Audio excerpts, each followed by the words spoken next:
কলেজের গেট দিয়ে ঢুকবো এমন সময় দেখি কয়েকটা মেয়ে মিলে একটা ছেলেকে উদুম কেলানি কেলাচ্ছে। ভাবতেছি একবার গিয়ে দেখবো কি হয়েছে। পরে আবার ভাবলাম না, না যাওয়াই ভালো। কেননা নিজেকে আর ভেজালে জড়াতে চাই না।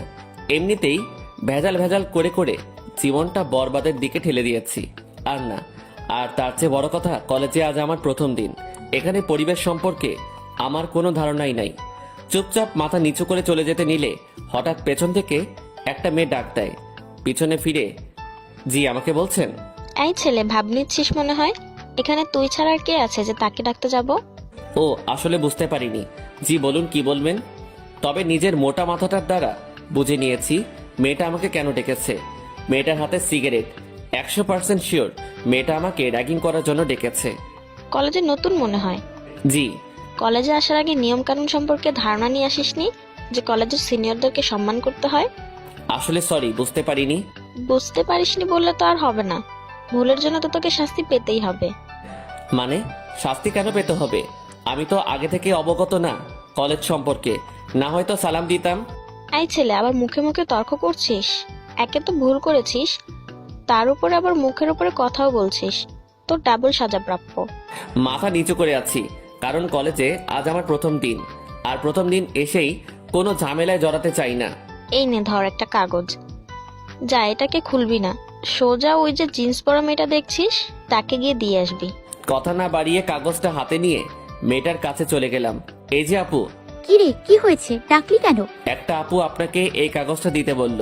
মেয়েটার হাতে কাগজটা দিয়ে চলে আসতে ধরলাম, এমন সময় মেয়েটা আবার ডাক দিল, এই ছেলে এদিকে আয়। আমি কাছে যেতেই মেয়েটা আমার গালে কষে কয়েকটা থাপ্পড় বসাই দিল। পুরো কলেজ তো আমার দিকে হা করে তাকিয়ে আছে।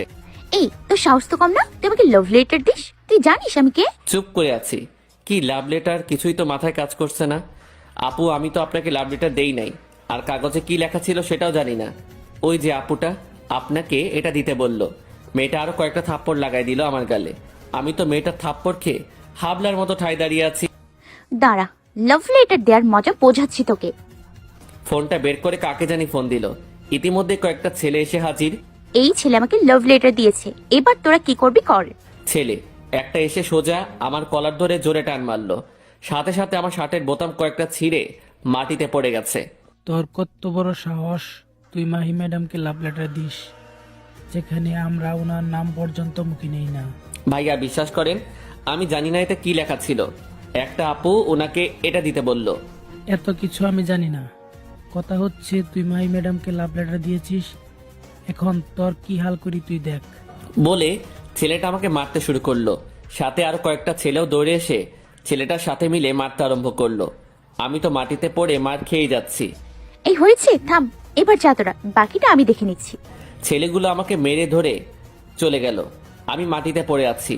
মাহি আমার সামনে এসে, শোন, এটা হচ্ছে তোর সাজা, আর তোর কোনো দোষ নেই এটাও আমি জানি। কিন্তু তোকে মারলাম কেন জানিস? আশা করি জানিস না। তোকে মারার কারণ হচ্ছে এই মাহিকে সেটা চিনে নে। কলেজের সবাই আমার কথায় ওঠে আর বসে। আমার মুখের উপরে কোনো কথা বলার দুঃসাহস কারোর হয়নি এই কলেজে। এই কলেজ কেন, থাক, আর বেশি কিছু নাই বা বললাম।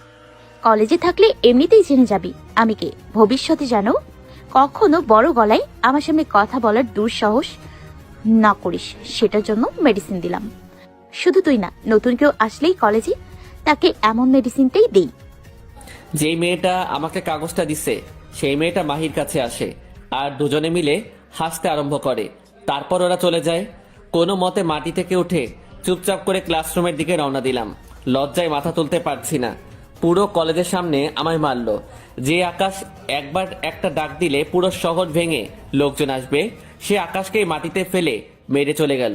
থাক, নতুন বলে কিছু বললাম না। ক্লাসরুম খুঁজে পাচ্ছি না, তাই একজনের কাছে জিজ্ঞাসা করলাম, ভাইয়া ক্লাসরুমটা কোন দিকে? চলো আমি দেখিয়ে দিচ্ছি, আমি একই ক্লাসে যাব। ছেলেটার সাথে ক্লাসরুমের দিকে যাচ্ছি। ছেলেটা বলে উঠল, আমার নাম আসিফ, তোমার নাম কি? আকাশ। আসলে কিছু মনে করিও না, তোমার সাথে যা হয়েছে সবটাই দেখেছি, কিন্তু কিছু বলার ক্ষমতা নেই। কারণ যে মেয়েটা তোমাকে মেরেছে সে মেয়েটা এই শহরের মাফিয়া গ্যাং লিডার। শুনতে একটু অন্যরকম লাগবে যে মেয়ে হয়ে মাফিয়া লিডার কি করে হয়, কিন্তু এটাই সত্য। খুব ডেঞ্জারাস মেয়ে। ওর সাথে কথা বলতে ভালো ভালো মানুষেরও প্যান্ট ভিজে যায়। মনে মনে হ্যাঁ, এমন দেখেছি অনেক মাফিয়া টাফিয়া, এমন কয়েক শতাধিক মাফিয়া আমার পায়ের নিচে পড়ে থাকে। দুনিয়াটা কেমন সেটা পরিদর্শন করতে বের হয়েছি, কে পাওয়ারের কেমন অপব্যবহার করে। তারপর দুজনে মিলে ক্লাসে চলে গেলাম। আমি অনার্স 3য় বর্ষের ছাত্র। মানুষের কোলাহল থেকে একটা নিরিবিলি জায়গায় এসেছি, যাতে করে পড়ালেখাটা ভালোভাবে শেষ করতে পারি। বাবা মারা যাওয়ার আগে শেষ একটা ওয়াদা করিয়ে গিয়েছিল যে পড়ালেখা করে মানুষের মতো মানুষ হব। সেই লক্ষ্য নিয়েই নতুন কলেজে এসেছি, পুরান কলেজ পেলে, কারণ সেখানে আমার পড়াশোনা কোনো দিনই হবে না, কারণ পরিবেশটা অন্যরকম। সর্বদা দাঙ্গা ফাসাদ নিয়ে পড়ে থাকে সকলে, তাই এই শহরে চলে এসেছি। কিন্তু শহরের মানুষগুলাও যে একই রকম সেটা আর বুঝতে বাকি নাই। ক্লাসরুমে ঢুকে চুপচাপ বসে আছি। স্যার এখন আসে নাই। সবাই আমার দিকে বাঁকা চোখ করে করে দেখছে, কারণ একটু আগে যে ধুলাই খেয়ে এসেছি। আমার পাশে আসিফ বলল, এই আকাশ, মন খারাপ করিও না। সবাই তোমার দিকে যেমন করেই তাকাক না কেন, আমি তোমাকে বন্ধুর চোখেই দেখব। Thank you. একটু পর স্যার ক্লাসে এসে, শুনলাম আজ মাফি নাকি নতুন কাউকে র্যাগিং করেছে আর তাকে নাজেহাল ভাবে মেরেছে। সে কে? সবাই আমার দিকে আঙুল দিয়ে দেখিয়ে দিল। আমি মাথা নিচু করে তাকিয়ে আছি। তোমার নাম কি? আমার নাম আকাশ। থাক বাবা, বাদ দাও, যা হয়েছে বাদ দাও। মাফিকে তোমার মতো কোনো ক্ষমতা এই কলেজের কারো নাই। এই কলেজের কেন, পুরো শহরের কারো নাই। আর তুমি ওর থেকে একটু দূরে দূরে থেকো। এমন সময় মাহি ক্লাসে ঢুকে পুরো গ্যাং নিয়ে, তার মধ্যে কাগজ দেওয়া মেয়েটাও আছে। কি স্যার, আমার নামে কি গুণগান গাওয়া হচ্ছে নাকি? স্যার ভয় চুপ করে আছে। গুণগানই যেন হয়, বদনাম করলে শরীর থেকে মাথা আলাদা করে ফেলবো। তারপর সবাই ক্লাসে বসলো। মনে মনে ভাবে, কিরে কাগজ দেওয়া মেয়েটা না বলেছিল মেয়েটা সিনিয়র, তাহলে আমাদের ক্লাসে কি করে? ধুর, মাথায় কাজ করছে না। স্যার, ক্লাস থেকে বের হন, আজ ক্লাস করতে হবে না। স্যার মাহির এক কথায় ভয় বেরিয়ে গেল। আমি আর আসিফ চুপ করে ক্লাসে বসে আছি। মাহি আর ওর পুরো গ্যাং ক্লাসটাকে মাথায় তুলে ফেলছে। এমন সময় প্রিন্সিপাল আসে। মাহি, আজ নাকি স্যারকে ক্লাস করতে মানা করেছো? হ্যাঁ, মানা করেছি তো। গুরুত্বপূর্ণ ক্লাসগুলো এভাবে অবহেলা করলে পরীক্ষায় পাশ করবে কিভাবে? এই টাকলা, তুই তো কথা বলিস কোন সাহসে? হ্যাঁ, প্রিন্সিপাল স্যার ভয় চলে যায়। মাহিরা আবার হই হুল্লোড় শুরু করে ক্লাসে। ছাত্রদেরকে সম্মান করে না ভালো কথা, কিন্তু একটা কলেজে প্রিন্সিপালের সাথে এইরূপ আচরণ কিভাবে করতে পারলো? মনে মনে ভাবি, না, আমার সে আগের রূপে ফিরে যেতে হবে। রক্তের বন্যা না ঝরালে এইসব মানুষকে কখনো শিক্ষা দিতে পারবো না, যারা পাওয়ারের অপব্যবহার করে। চুপচাপ করে ক্লাসে বসে আছি। একটু পর মাহি আমার কাছে আসে। কি রে, এখন কেমন ফিল হচ্ছে তোর? মার খেয়ে তোর অনুভূতিটা কেমন? সবাই হাসাহাসি করছে।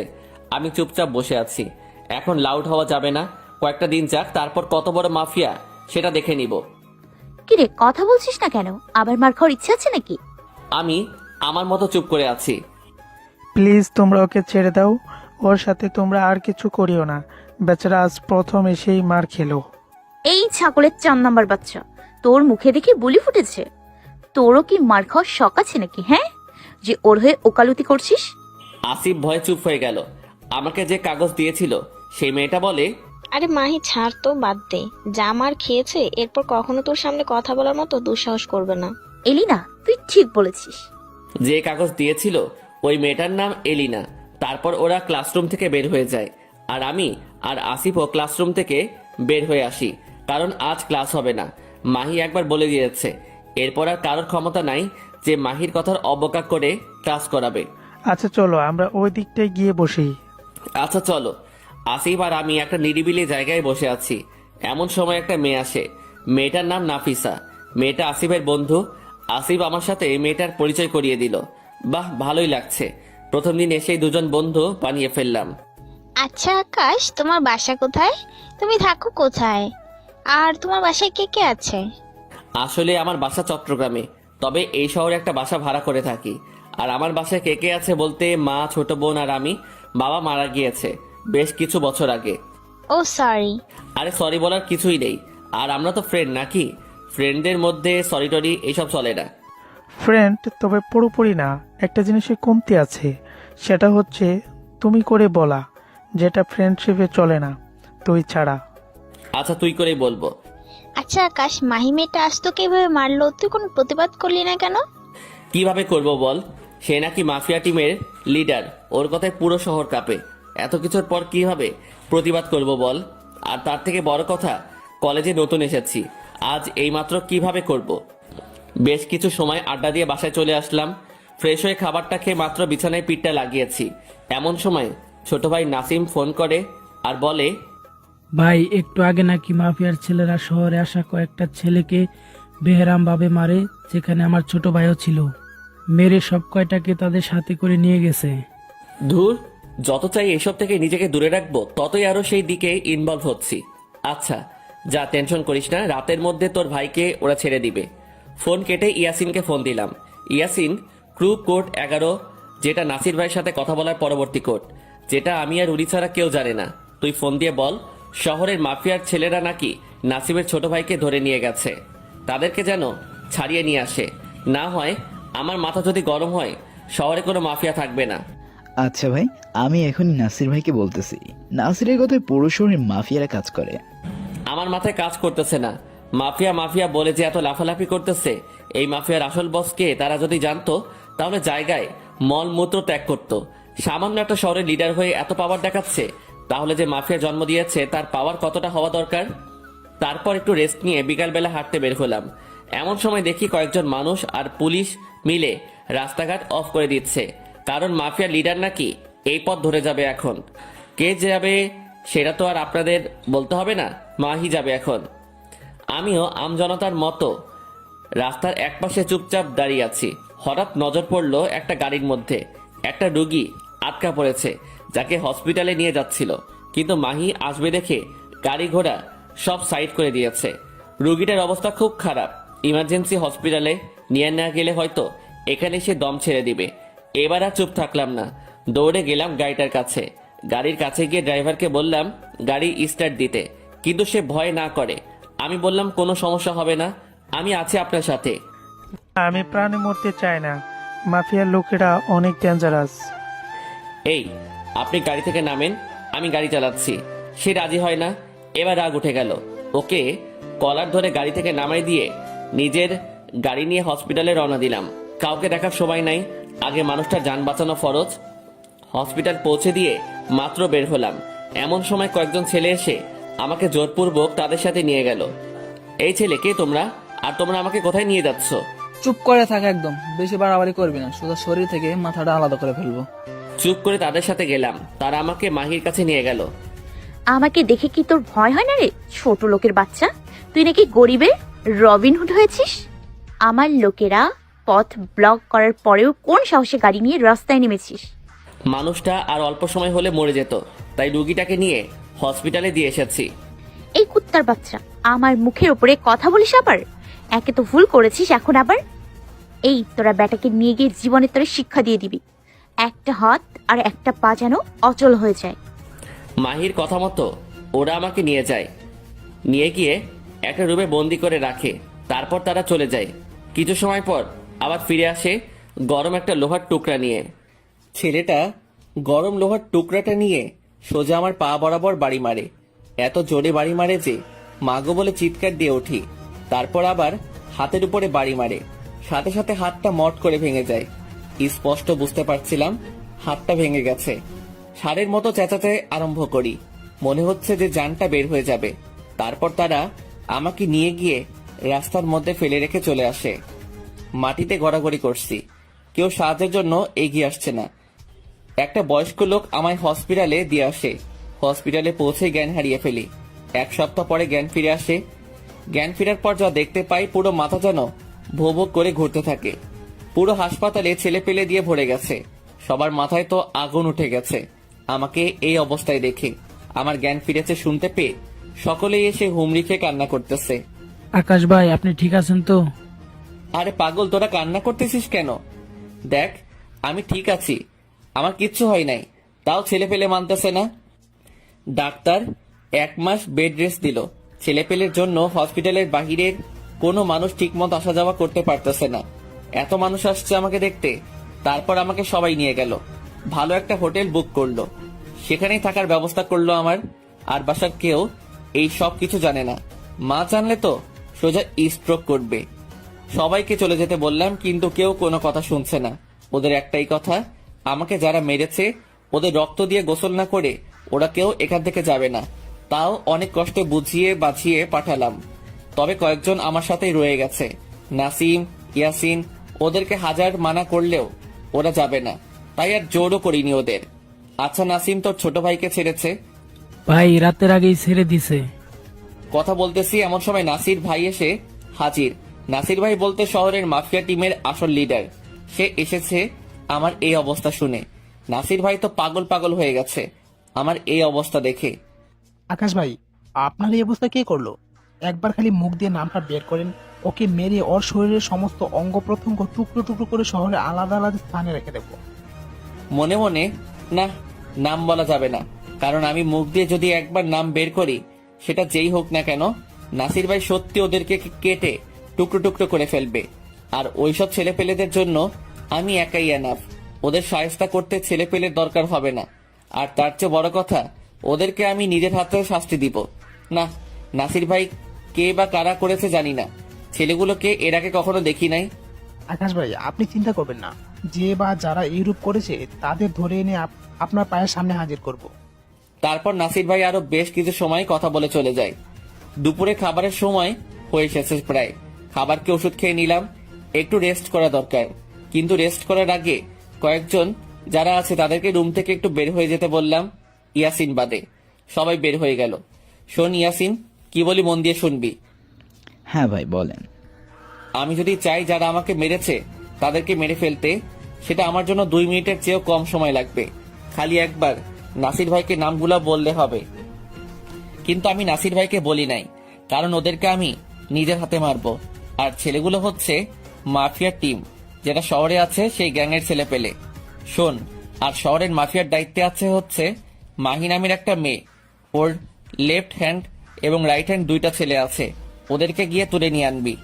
ওরাই আমার সাথে এইরূপ আচরণ করেছে। যত ছেলের আগে নিয়ে যাবি, কিন্তু কাউকে বলবি না ওদেরকে কেন তুলে নিয়ে আনছিস। কেউ জিজ্ঞাসা করলে বলবি আকাশ ভাইয়ের অর্ডার। আচ্ছা ভাই, আপনি একটু শুয়ে রেস্ট করেন, বিকেলবেলা আপনার চোখ খোলার আগে ছেলে দুটা আপনার সামনে থাকবে। আরে না না, এটা হোটেল, এখানে কোনো হাঙ্গামা করার দরকার নাই। শহরের আড্ডাখানা যেটা আছে সেখানের পিছনে যেই স্টোর রুমটা আছে সেখানে বেঁধে রেখে ফেলে আসবি। তারপর কি করতে হবে সেটা আমি বলে দিব। আচ্ছা ভাই। আচ্ছা যা। তারপর ইয়াসিন চলে যায় আর আকাশ একটু ঘুমানোর চেষ্টা করে। বিকেলবেলা চোখ খোলার আগে দেখে ইয়াসিন এসে হাজির। কিরে, কাজ কত দূর? ভাই, মাল দুইটাকে তুলে নিয়ে স্টোর রুমে ফেলে রেখে চলে আসছি। এই যে নেন মাল দুইটার ভিডিও। ইয়াসিন আসার আগে ওদের ভিডিও করে নিয়ে আসছে। কোনো সমস্যা হয় নাই তো? ভাই কি বলেন, কি সমস্যা হবে?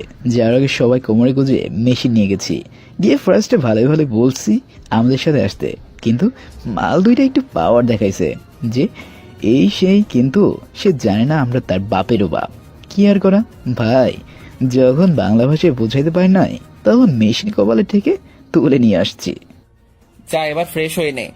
এইভাবেই দিন কাটতে লাগলো। মাহির লেফট হ্যান্ড এবং রাইট হ্যান্ড 2টা এখনো স্টোর রুমে বন্দি। পুরো শহর তামা তামা করে খুঁজে ফেলছে শহরের মাফিয়ার লোকেরা, কিন্তু কেউ খুঁজে পায় নাই এই 2টাকে। আমার প্ল্যান হচ্ছে আগে পুরোপুরি সুস্থ হই, তারপর ওদের ব্যবস্থা করব। আর কিছুদিন যাওয়ার পর পুরোপুরি সুস্থ হয়ে গেলাম, এবার সব কয়টার অবস্থা নাজেহাল করব। নাসিম আর ইয়াসিনকে নিয়ে স্টোর রুমে গেলাম, যেখানে মাল 2টাকে বন্দি করে রেখেছে ইয়াসিন। আর ইয়াসিনকে আগে বলে রেখেছিলাম আমি সুস্থ হওয়ার আগ পর্যন্ত যেন ওদের দেখভালের কমতি না হয়, কারণ কোরবানির গরুর ভালো করে দেখভাল করতে হয়। ওদেরকে বাইরে রেখে আমি স্টোর রুমের ভিতরে গেলাম। গিয়ে দেখি মাল 2টাকে ইয়াসিন শিকল দিয়ে বেঁধে রেখেছে। আমাকে দেখেই একজন বলে উঠল, এই তুই এখানে? তোকে না মেরে হাত পা ভেঙে রাস্তায় ফেলে চলে আসছিলাম, তুই এখনো মরিস নাই? বাপ কখনো এত সহজে মরে নাকি রে কুত্তার বাচ্চা, বলে বুকের মধ্যে সজোরে একটা লাথি মারলাম। আমি মরলে তোদের শরীর থেকে কলিজা কেটে বের করবে কে? আর কার গায়ে হাত দিয়েছিস সেটা যদি জানতি তাহলে এখনই দম আটকে মারা যাইতি। ইয়াসিন সেলাই রেঞ্জ আর কাঁটাটা নিয়ে আয়। ইয়াসিন এসে সেলাই রেঞ্জ আর কাঁটাটা দিয়ে গেল। সেলাই রেঞ্জটা হাতে নিয়ে দুজনের পা বরাবর 2টা সজোরে বাড়ি মারলাম। বাড়ি মারার সাথে সাথে পায়ের হাড্ডিটা মট করে যে ভেঙে গেছে সেটা স্পষ্ট নিজের কানে শুনতে পেলাম। দুইজনেই মা গো বলে চিৎকার করে উঠল। এখন কেমন লাগে তারপর আবার হাতের মধ্যে বাড়ি মারলাম। দুজনেই ষাঁড়ের মতো চিৎকার করে করে চেঁচাচ্ছে আর হাত জোর করে মিনতি করছে। প্লিজ আমাদের ছেড়ে দাও, আমাদের ভুল হয়ে গেছে। এখন কেন? তখন মনে ছিল না? কার সাথে পাঙ্গা নিচ্ছিস? একজন বলে উঠল, বিশ্বাস করো, তুমি কে বা কি করো তা আমরা জানি না। লিডার অর্ডার করছে তাই তোমার সাথে এই রূপ করে করছি। প্লিজ আমাদের ক্ষমা করে দাও। না, তোদের ক্ষমা নাই। আমি কাটারটা হাতে নেই, তার আগে ছেলে দুইটার মুখের মধ্যে কাগজ গুজে দেই যেন চিৎকার করতে না পারে। তারপর কাটারটা দিয়ে ছেলে দুইটার বুকের মধ্যে লাগাতার পোজ দিতে থাকি। চিটচিট করে রক্ত পড়তেছে ছেলে দুইটার শরীর থেকে। শোন, আর অল্প সময় পর হয়তো তোদের জান চলে যাবে। তার আগে আমার পরিচয়টা তোদের দিয়ে দেই, হয়তো তোদের মরার জন্য আহসান হবে। আকাশ ছেলে দুটোর কানের সামনে গিয়ে কানে কানে নিজের আসল পরিচয়টা বলে। ছেলে দুটোর সাথে সাথে চোখ বড় বড় করে ফেলে আর সাথে সাথেই দম আটকে মারা যায়। আকাশ ইয়াসিনকে ডেকে বলে এই দুটো বডিকে শহরের সিটি রোডে টাঙিয়ে রেখে আসতে, যাতে করে মানুষজন দেখে। পুরো শহর তো হাহাকার লেগে গেছে। মাফিয়ার ছেলেদের এইরকম বেধড়কভাবে কে মারল? কার এত বড় বুকের পাটা? নাসির ভাইয়ের ছেলেরা তো পাগল পাগল হয়ে গেছে। মাহির তো পুরো মাথা খারাপ হয়ে গেছে যে করেই হোক এই দুজনের হত্যাকারীকে সে খুঁজে বের করবেই। অন্যদিকে আকাশ তো দিব্যি ঘুরে বেড়াচ্ছে, ওর মনে হচ্ছে কিছুই যেন হয় নাই। পরের দিন সে কলেজে যায়। আসিফ আর নাফিসা আকাশকে দেখতে পেয়ে দৌড়ে আসে। কিরে আকাশ, এতদিন কোথায় গিয়েছিলি রে? আর একটা পারিবারিক কাজে আটকে পড়েছিলাম। এখন সব ঠিক হয়েছে তো? হ্যাঁ। আচ্ছা আকাশ, কিছু কি শুনেছিস? মাফিয়ার ছেলে দুইটাকে নাকি কে যেন মেরে শহরের সিটি রোডে টাঙিয়ে রেখে দিয়েছে। হ্যাঁ, আমি এটা শুনেছি। কলেজে এসেছি পর্যন্ত সবাই একই কথা কানাফোসা করতেছে। চল, ক্লাসের সময় হয়ে এসেছে, ক্লাসের দিকে যাই। তিনজন মিলে ক্লাসের দিকে যাচ্ছি। এমন সময় মাহির সামনাসামনি পড়ে গেলাম। মাহি তো আমার দিকে চোখ বড় বড় করে চেয়ে আছে। আমি সাইড কেটে চলে আসলাম। ক্লাস করছি, এমন সময় কয়েকটা ছেলে ক্লাসরুমের মধ্যে এসে বলল মাহি নাকি আমাকে ডাকতেছে। আচ্ছা চলো।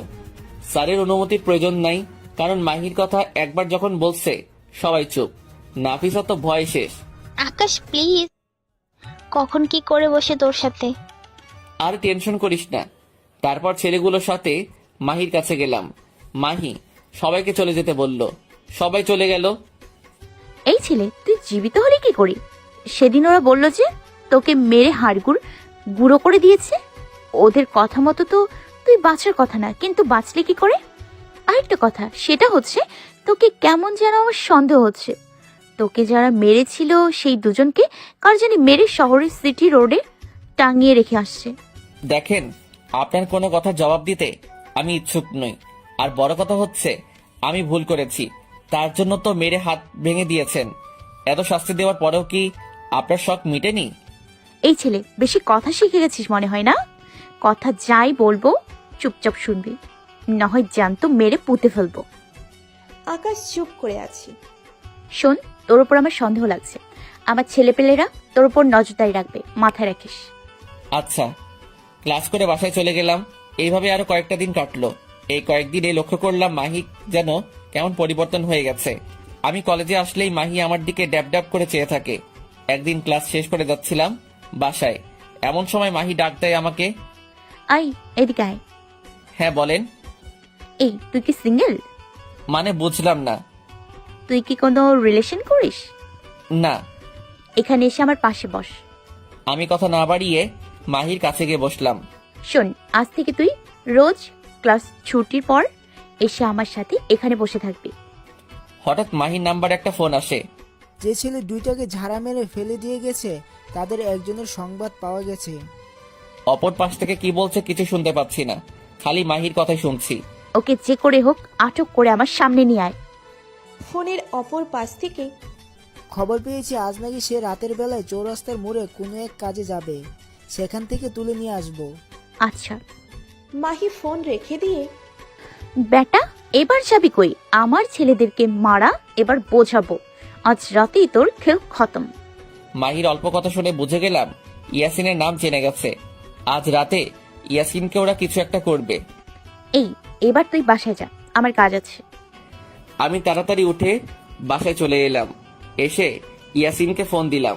ইয়াসিন ফোন রিসিভ করছে না। অনেকবার ফোন দিলাম, তাও রিসিভ করলো না। মাথা তো ঘুরতেছে। আমার জালে আমি নিজেই ফেসে গেলাম।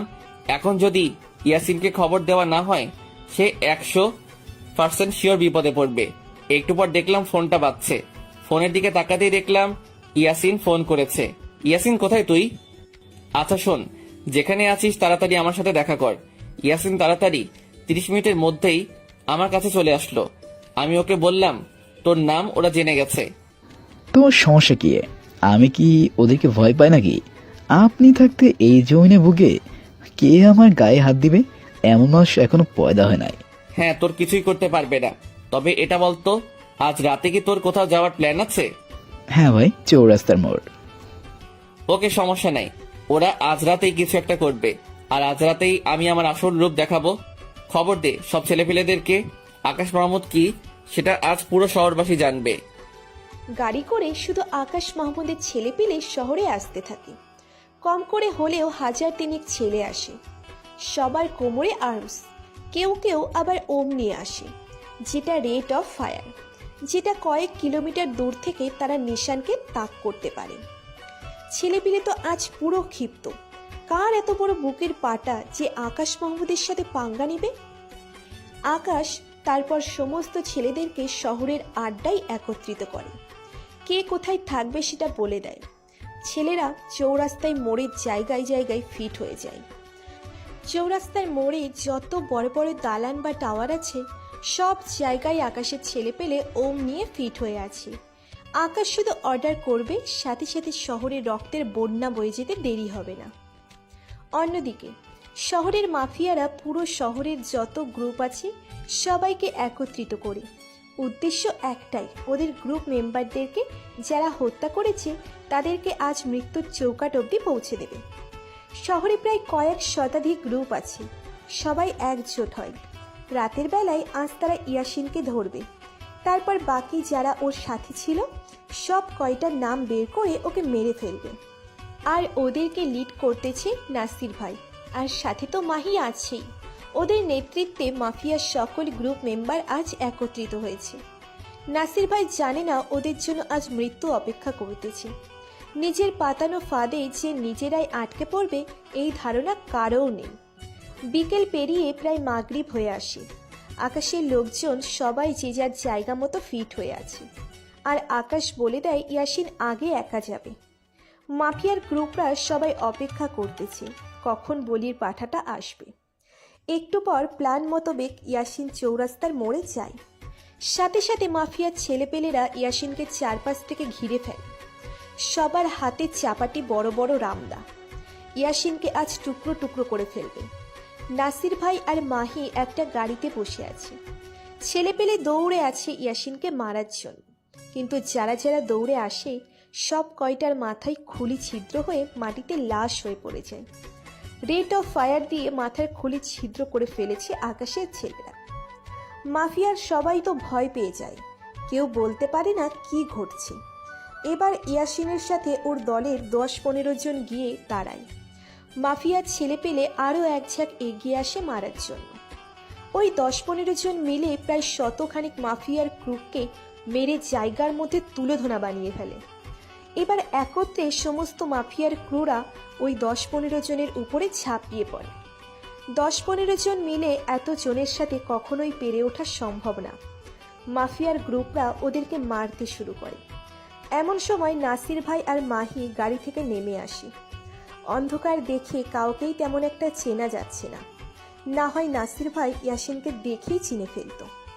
নাসির ভাই ইয়াসিনের বুকের মধ্যে সজোরে একটা লাথি মারে। কুত্তার বাচ্চা, তোর কত বড় সাহস আমার ছেলেপেলেদের গায়ে হাত দিস? তোদের বুক থেকে আজ কলিজা ছিঁড়ে বের করে ফেলবো। এই সব কয়টাকে গাড়িতে তুলে নিয়ে যা। নাসির ভাই আর মাহি গাড়িতে উঠতে যাবে, এমন সময় সামনের দিকে তাকিয়ে দেখে কয়েক হাজার ছেলে পেলে বড় বড় আর্মস হাতে নিয়ে দাঁড়িয়ে আছে। শুরু হয়ে যায়। তারা মাত্র সংখ্যায় কয়েক শতাধিক, আর যারা বড় বড় আর্মস নিয়ে দাঁড়িয়ে আছে ওরা সংখ্যায় কয়েক হাজার। আকাশের ছেলেপেলেরা মাফিয়ার পুরো টিমকে চতুর্দিক থেকে ঘেরাও করে ফেলে আর উড়াধুরা গুলি ছুটতে শুরু করে। মিনিটের মধ্যে মাফিয়ার কয়েক শতাধিক ক্রু মারা যায়। এমন সময় আকাশ সামনের দিকে এগিয়ে আসে। নাসির ভাই আর মাহি ভয়ে মাটিতে জড়সড় হয়ে বসে পড়ে। পুরো শহর যেন নিস্তব্ধ হয়ে গেছে। বাহিরে গোলবর্ষণ হচ্ছে দেখে সবাই নিজের নিজের ঘরের দরজা বন্ধ করে চুপচাপ ঘরের মধ্যে বসে থাকে। কয়েকশত মাফিয়ার ক্রু খালি জীবিত আছে। সবাই নিজের প্রাণ বাঁচানোর ভয়ে উপরওয়ালার কাছে প্রার্থনা করতে আরম্ভ করে। আকাশ অনেক আগেই লক্ষ্য করেছে এখানে নাসির ভাই আছে, তাই সে তার দিকে এগিয়ে যায়। কোথা থেকে যেন এক ফোঁটা আলোক রশ্মি এসে আকাশের মুখের উপরে পড়ে। মাহি তো আকাশকে দেখে তাজ্জব হয়ে যায়, আর নাসির ভাই চোখ বড় বড় করে আকাশের দিকে তাকিয়ে আছে। আকাশের ছেলেপেলেরা তো প্রচণ্ড রকমের ক্ষিপ্ত হয়ে গেছে, সব কয়টাকে এখানেই মেরে ফেলবে। নাসির ভাই দৌড়ে গিয়ে আকাশের পায়ে পড়ে যায়। আকাশ ভাই, আপনি আমাকে মাফ করে দেন। বিশ্বাস করেন, আমি জানতাম না ছেলেগুলো আপনার ছেলে পেলে ছিল, না হয় কখনোই ওখানে আসতাম না। মাফিয়ার ক্রু সবাই হা করে ওদের লিডারের দিকে তাকিয়ে আছে। কি করছে কি ওদের লিডার, আর কেই বা এই লোক? মাহি তো রীতিমতো একটার পর একটা অবাক হয়েই যাচ্ছে। আরে নাসির ভাই, কি করছেন কি? পা ছাড়েন, আপনি আমার বয়সে অনেক বড় ভাই। না ভাই, আমি আপনার পা ছাড়বো না। আপনি আগে বলেন আমায় মাফ করে দিয়েছেন। ভাই প্লিজ পাটা ছাড়েন। ভাই, আপনার উপরে কোনো রাগই নাই আমার যে মাফ করার মতো কোনো কিছু থাকবে। উঠেন এবার। নাসির ভাই আকাশকে জড়িয়ে ধরে কান্না করে দেয়। নাসির ভাই, তবে একটা জিনিস, সেটা হচ্ছে শহরের মাফিয়ার ক্রুরা এতটা বাজে আর এতটা নিকৃষ্ট যার কোনো তুলনা হয় না।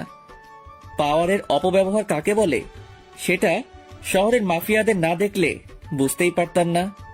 ভাই, শহরের মাফিয়ারা পুরো মাফিয়া টিমের নামটাই ডুবিয়ে দিল, আর আমি ওই দিন আপনাকে ইচ্ছে করেই ওদের হুলিয়া বলিনি, কারণ আমি দেখতে চেয়েছিলাম শহরের মাফিয়াদের কার্যকলাপ। ভাই, আপনার কাছে আমি হাত জোর করে ক্ষমা চাচ্ছি। এমন ধরনের ভুল আর কখনোই হবে না। তারপর নাসির ভাই মাহির কাছে যায় আর ওর গালে কয়েকটা কষিয়ে থাপ্পড় বসিয়ে দেয়। এই মেয়ে, তুই জানিস এই আকাশ মাহমুদকে? কার সাথে পাঙ্গা নিয়েছিস তুই? হ্যাঁ, মাহি চুপ করে আছে। আজ যদি আমি না থাকতাম, তোরা আজ এখান থেকে কেউ জীবিত ঘরে ফিরতে পারতি না। তোরা যে মাফিয়ার পাওয়ার নিয়ে চলিস, এই সেই আকাশ মাহমুদ যে পুরো ওয়ার্ল্ডের মাফিয়ার বস, যার উপরে কোনো মাফিয়ার বস নাই। তার এই তৈরি করা এই মাফিয়া গ্যাং, আর আজ তোরা তার সাথে পাঙ্গা নিয়েছিস। সবাইকে উদ্দেশ্য করে বলে, দেখ চারিদিকে তাকিয়ে, এক ডাক দিয়েছে, হাজার হাজার মাফিয়ার দল এসে একত্রিত হয়েছে। মাফিয়া লিডার হওয়ার পরেও তার কোনো বড়াই নেই, কিন্তু তোদের এত পাওয়ার আসলো কোথা থেকে? সবাই তো এই কথা শোনার পর মাথায় হাত দিয়ে ফেলে।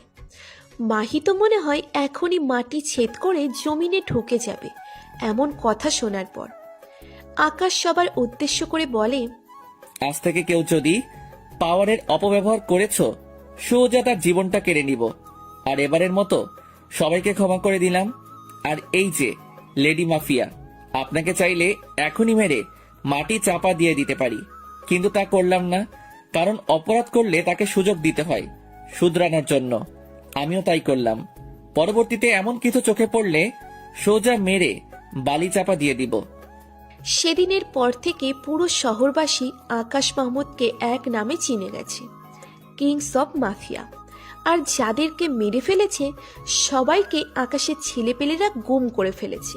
পরের দিন আকাশ আবার আগের ন্যায় ক্লাস করতে যায়। পুরো কলেজ যেন আকাশের দিকে হা করে তাকিয়ে আছে। আকাশকে সেটা পুরো কলেজ জেনে গেছে। ক্লাস করে বাসায় যাবে এমন সময় এক ইয়ার সিনিয়র একটা মেয়ে আকাশের কাছে আসে, ওর সাথে ফ্রেন্ডশিপ করতে চায়। হঠাৎই কোথা থেকে জানি মাহি এসে ঠাস করে থাপ্পড় মারে মেয়েটাকে। আকাশ তো হা করে তাকিয়ে আছে মাহির দিকে। মেয়েটা মাহির ভয়ে থাপ্পড় খেয়ে সোজা হেঁটে চলে যায়। এই ছেলে, সমস্যা কি? হ্যাঁ, কই কিসের সমস্যা? আমার তো কোনো সমস্যা নাই। তোমাকে না বলেছিলাম ক্লাস শেষ করে আমার সামনে বসে থাকতে? আর ওই মেয়ের সাথে কিসের ফ্রেন্ডশিপ? মনে মনে কালকের পর থেকে মাহির কথা বলার ধরন অনেকটা পরিবর্তন হয়ে গেছে। কেন আমি তোমার সাথে বসে থাকতে যাব? আর আমি কার সাথে ফ্রেন্ডশিপ করব সেটা কি তুমি ঠিক করবে? দুজনই এখন তুমি তুমি করেই কথা বলে। আমি বলেছি তাই আমার সাথে বসবা। হ্যাঁ, আর আমি ঠিক করব কে তোমার সাথে ফ্রেন্ডশিপ করবে। আসছে। মাহি আকাশের হাতটা ধরে জোর করে কালকের স্থানটাতে নিয়ে যায়। আকাশ তো পুরো হা হয়ে আছে মেয়েটার আচরণ দেখে। দেখো, আমি যা বলি খোলামেলা বলি, ঘুরিয়ে পেঁচিয়ে বলার অভ্যাস আমার নেই। দেখো, আমি আমার ভুলের জন্য ক্ষমা চাচ্ছি। তুমি কে সেটা আমি জানতাম না, না জেনেই তোমার সাথে এত কিছু করে ফেলেছি। আমার কাজের জন্য আমি সরি। কিন্তু একটা কথা যেটা অপ্রিয় সত্য, সেটা হচ্ছে এই কয়েকদিনে তোমার জন্য মনের কোনো এক কোণে জায়গা হয়ে গেছে। তোমায় হয়তো ভালোবেসে ফেলেছি। দেবে কি আমায় একটা সুযোগ? আরে আরে, কি মাথা খারাপ হয়ে গেছে নাকি তোমার? পাগলের মতো যা তা বলছো। ভালোবাসা কি এত সহজ? শোনো, আর যাই হোক না কেন, তোমার মতো মেয়েকে ভালোবাসা যায় না, কারণ তোমার মধ্যে মনুষ্যত্বের কোনো ছিটে ফোঁটাও নেই। দেখে এসেছি এতদিন ধরে কলেজে কি রূপ আচরণ করেছো সবার সাথে, আর বিশেষ করে আমার সাথে যা করেছো সেটা তো কোনো দিনই ভুলবার মতো নয়। দেখো, তুমি তোমার মতো থাকো, আমি আমার মতো থাকবো। প্যারা দিতে আসবা না আমাকে একদম। গেলাম আমি, বলে উঠে চলে যাই। এই আকাশ, শোনো প্লিজ। কে শোনে কার কথা? আকাশ উঠে চলে গেছে। মাহি মনে মনে ভাবে, কি মনে করেছিস তুই নিজেকে? তোকে আমি ভালোবাসতে যাব? হয়তো তুই মাফিয়ার কিং, কিন্তু আমি কে সেটা তুইও জানিস না। তোকে জমের বাড়ি পাঠানোর জন্য আমাকে নিযুক্ত করা হয়েছে। তোকে জমের বাড়ি পাঠিয়েই আমি দম নিব। এতদিন সুযোগে ছিলাম মাফিয়ার আসল কিং কে সেটা জানার জন্য, কিন্তু কোনোভাবেই সন্ধান বের করতে পারছিলাম না। কিন্তু শেষমেশ এসে বলির পাঠা নিজেই ধরা দিল, কিন্তু ওকে যে লাইনে আনতে পারলাম না। না, যে করেই হোক ভালোবাসার মায়াজালে ওকে ফাঁসাতেই হবে। অন্যদিকে মাহি, তোমাকে প্রথম দেখাতেই আমার মনে ধরে গেছে, কিন্তু তোমার দুষ্কর্মের জন্য মনের মধ্যে তোমাকে নিয়ে একটা ঘৃণা কাজ করছে। না হয় তোমায় কখনোই ফিরিয়ে দিতাম না, আর আমি না, তোমাকে কেউই ফিরিয়ে দিবে না, কারণ তোমার মতো সুন্দরী মেয়েকে যে ঠুকরাবে সে নেহায়েত বোকামি করবে। আকাশ বাসায় চলে যায়। একটু পর বাড়ির মালিক এসে বাড়ি ভাড়া ফ্রি করে দেয়, কারণ আকাশকে চিনে না এখন শহরে এমন কোনো লোক নেই। অন্তত না চিনলেও তার নাম সবার ধারে ধারে পৌঁছে গেছে। বাসায় গিয়ে খেয়ে দিয়ে একটু রেস্ট নেয়। বিকেলবেলা ঘুম থেকে উঠে আসিফকে ফোন দেয়, কিন্তু আসিফ ফোন রিসিভ করে না। তাই নাফিসাকে ফোন দেয় আসিফের কি হয়েছে জানতে। দেখ আকাশ, আমরা তোর আসল পরিচয় জানতাম না। যখন থেকে জানতে পেরেছি তখন থেকে মনের মধ্যে একটা ভয় কাজ করে। তোর সাথে চলাফেরা করলে যদি কখনো কোনো ভুল হয় তাহলে তো তুই আমাদের খবর করে ছেড়ে দিবি। সেই ভয়ে আসিফ আর আমি আজ কলেজে যাইনি। আরে নাফিসা, তুই কি পাগল হয়ে গেছিস? আর আমাকে কি তোর মাহির মতো ওইরূপ মনে হয়? শোন, আমি আমার মতো, অন্যের মতো আমাকে মনে করিস না। আমার যদি পাওয়ার দেখাতেই হতো তাহলে অনেক আগেই দেখাতাম, কিন্তু আমার কাছে এই সব থেকে বন্ধুত্ব অনেক ঊর্ধ্বে। ক্ষমা করিস রে, আমরা আরো কত কি ভেবে নিয়েছি। তো চল কোথা থেকে ঘুরে আসি। আসিফকে ফোন দে। আচ্ছা ওয়েট, আমি ওরে বলতেছি, ওর অন্য একটা নাম্বার আছে। তারপর তিনজন প্ল্যান করে ঘুরতে বের হয়েছি। একটা পার্কে বসে আছি তিনজনে। হঠাৎ দূরে একটা জায়গায় নজর পড়ল। একটা ছেলেকে কয়েকজন মিলে বেধরম ভাবে মারতেছে। ছেলেটা বাঁচাও বাঁচাও বলে চিৎকার করতেছে, কিন্তু কেউ সাহায্যের জন্য এগিয়ে যাচ্ছে না। সবাই পাশে দাঁড়িয়ে দাঁড়িয়ে দেখছে। কি করব বুঝে উঠতে পারতেছি না। ছেলেটাকে বাঁচাতে যাব না এখানে বসে থাকবো? না, ছেলেটাকে বাঁচানো প্রয়োজন। আসিফ, তোরা থাক, আমি দেখছি কি হয়েছে। আচ্ছা, কিন্তু দোস্ত ভেজাল করিস না। আচ্ছা। তারপর সেখানে গিয়ে জিজ্ঞাসা করলাম, এই তোমরা ছেলেটাকে এইভাবে মারতেছো কেন? ছেলেগুলো থেকে একজন বলল, এই তোর কেন লাগে রে? এখানে এতগুলো মানুষ থাকতে কেউ কোনো কথা বলতেছে না, তুই কেন পে পে করতেছিস? যা গিয়ে নিজের কাজ কর। না গেলে কি করবি? ছেলে একটা আমার কাছে এসে কোমর থেকে মেশিন একটা বের করে কপালে ধরে। এই বেশি জবানে শিখেছে মনে হয়, সোজা বাংলা কথা কানে যায় না। শোন, এইসব মেশিন নিয়ে ছেলে খেলা বহু পুরনো। আকাশ মাহমুদ এইসব নিয়ে এক যুগ আগে খেলা ছেড়ে দিছে। আমার নাম শুনতেই ছেলেটা সাথে সাথে আমার পায়ে পড়ে যায়। বাকি 2-3 জন যারা আছে ওর সাথে সবাই তো অবাক। কি রে, ওর কি হলো? ছেলেটাকে মারতে গিয়ে ওর পায়ে পড়ে গেল কেন? বাকি ছেলেগুলাও আকাশের দিকে এগিয়ে যায়। আকাশ ভাই, আমাদের ক্ষমা করে দেন, আমরা ভুল করে ফেলেছি। আকাশের নাম শুনে ছেলেটার মুখে এবার সবাই আকাশের পায়ে পড়ে গেল। ভাই, আমরা এমন ভুল আর কোনোদিন করব না। ক্ষমা আমার কাছে না, ওর কাছে গিয়ে চাও, যাকে তোমরা সবাই মিলে এত সময় ধরে মারলে। আচ্ছা ভাই। ছেলেগুলোকে মিলমিশ করে দিয়ে সেখান থেকে চলে এলাম। বাহ আকাশ, তুই তো খুব ভালো একজন মানুষ। আসলে আমরা তোর আসল পরিচয় জানার পর তোকে যেই রূপটা ভেবেছিলাম তার চেয়ে পুরোটাই ভিন্ন তুই। আসলে দুনিয়াতে ভালো মানুষ আছে রে। আসিফ, একটু বেশি হয়ে যাচ্ছে কিন্তু। আচ্ছা আচ্ছা, সরি। আচ্ছা, তোদের তো একটা কথা বলতেই ভুলে গেছি। মাহিয়াস আমাকে প্রপোজ করেছে। দুজনেই ভূত দেখার মতো আমার চেহারার দিকে হা করে আছে। কি রে, কি হয়েছে রে? শোন আকাশ, ওই মেয়ের সাথে এইসব একদম জড়াবি না। ওই মেয়ে আস্তে একটা ডাইনি। আরে পাগল নাকি, ওর সাথে আমি এইসবে জড়াবো? তবে মেয়েটা কিন্তু সেই রকমের সুন্দর রে। তাহলে তুই গিয়ে ওর গলায় ঝরে পড় না। সেদিনের মতো আড্ডা দিয়ে বাসায় চলে আসলাম। রাতে খাবার খেয়ে বিছানায় শুয়ে আছি। এমন সময় ইয়াসিনের ফোন রিসিভ করে, হ্যাঁ কি রে? ভাই, দুবাইয়ের মাফিয়ারা যে আছে আলিবাবা, তার নজর নাকি আমাদের দেশের উপরে। গোপন সূত্রে জানতে পারলাম সে নাকি আর কিছুদিনের মধ্যে আমাদের দেশটা নিজের কবজে করে নিবে। তার আসল উদ্দেশ্য আমাদের দেশকে নিজের কবজে করে নিয়ে সন্ত্রাস আর জঙ্গিবাদ তৈরি করবে। আর ইতিমধ্যে সে নাকি তার বিশেষ একটা টিম বাংলাদেশে পাঠিয়ে দিয়েছে, যারা নাকি তাদের কাজকর্মে নিযুক্ত হয়ে গেছে। দেশের তথ্য কালেক্ট করছে তারা। কি বলিস কি? আচ্ছা দাঁড়া, আমি দেখছি কার এত বড় সাহস আমার দেশের উপরে নজর দেয়, আমার দেশকে সন্ত্রাস আর জঙ্গিবাদ দিয়ে পরিপূর্ণ করতে চাই। আকাশ সাথে সাথে আন্ডারওয়ার্ল্ড ডন ইয়াসিরকে ফোন দেয়। হ্যাঁ আকাশ ভাই, বলুন কিভাবে স্মরণ করলেন আমাকে? ভাই, স্মরণ সর্বদাই করি, কিন্তু কাজে কর্মে এতটা ব্যস্ত থাকি যে কথা বলা হয়ে ওঠে না। এটা কোনো কথা না, তো বলো আমাকে কেন স্মরণ করলে? ভাই, দুবাইয়ের ডন আলিবাবার নজরে নাকি আমার দেশের উপর। ওকে বুঝান, না হয়তো আমার দেশের উপরে কুনজর দিবে, তো ওর মস্তক আমি শরীর থেকে আলাদা করে ফেলবো। আকাশ ভাই, ওই কামিনীটা আমার সাথে সম্পর্ক ছিন্ন করে ফেলেছে। ওর সাথে আমার এখন আর সম্পর্ক নাই। কিন্তু ওই শয়তানের নজর আমি তোমার দেশের উপর পড়তে দিব না। তোমার যেই সাহায্য লাগবে আমাকে বলবে। আচ্ছা ভাই, তারপর কথা বলে রেখে দেয়। কিন্তু তাও কেন যেন মাথা কাজ করছে না, খালি একটা জিনিসই মাথায় ঘুরতেছে, ওর যে দলটা দেশে আসছে তারা যেন তথ্য নিয়ে দেশে ফিরতে না পারে। আকাশ একটা প্ল্যান বানায় কিভাবে ওদেরকে ধরবে। পরের দিন সকালে উঠে রীতিমতো কলেজ যায়। নাফিসা, আসিফ ওরা আগে থেকেই এসে পড়েছে।